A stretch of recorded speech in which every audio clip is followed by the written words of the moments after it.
You can choose a life of ease and comfort, or you can choose a life of service and adventure. Which one of those, when you're 90 years old, are you going to be more proud of? And no matter how good we are, we can still be better. You can always be better. So we watch for that, and we see patterns, and we can find places where it's not working, something's going wrong, and that's really how I get the feedback. What you really want to do is you take that, it's an anecdote, it's a single example, but you need to find the root cause. What went wrong deep inside the system? How did this happen? Because then you can fix it for everyone, so that that particular problem will never happen again. You don't just fix the symptom, you have to fix the root cause. There are a lot of things that are a waste of time. You know, when you think about your life, if you can get your work life to be where you enjoy half of it, that is amazing. Because very few people ever achieve that. Because the truth is,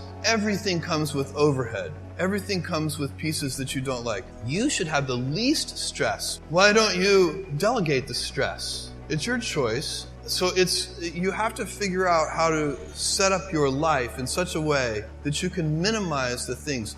I want some time to be able to think and free myself. We all have the same amount of time in the world. You know, you don't choose your passions choose you. And I would always advise young people, actually anyone passionate about, and it's a gift to have a passion. Some people are lucky they have more than one passion, they have 2 or 3, and that gives you energy. You can't force the passion on yourself. It just doesn't work. You can try, but it's unlikely to succeed.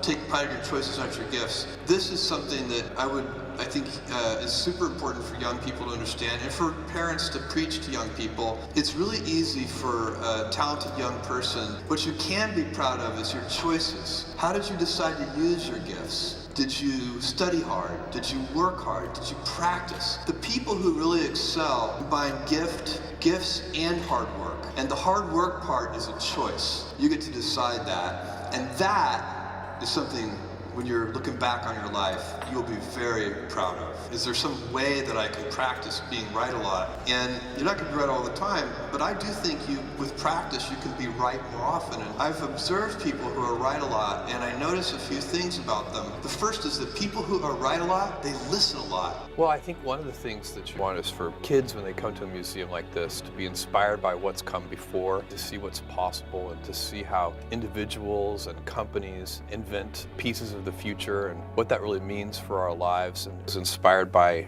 invention, self-reliance from a number of different people. And little kids get inspired. You never know what might happen.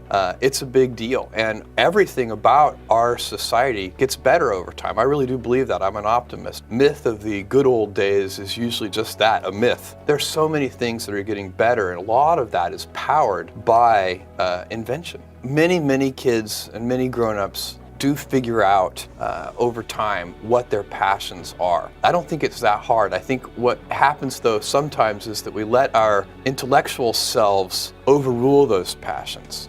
If you're straightforward and clear about the way that you're going to operate, then you can operate whatever way you choose. And we don't even take a position on whether our way is the right way. We just claim it's our way. Is that you can lose your nimbleness. You can lose your entrepreneurial spirit. You can lose that kind of heart, entrepreneurial spirit and heart, while at the same time having all the advantages that come with scale and scope. Think of the things that you could do. So the scale is good because it makes you robust. You know, a big boxer can take a punch to the head.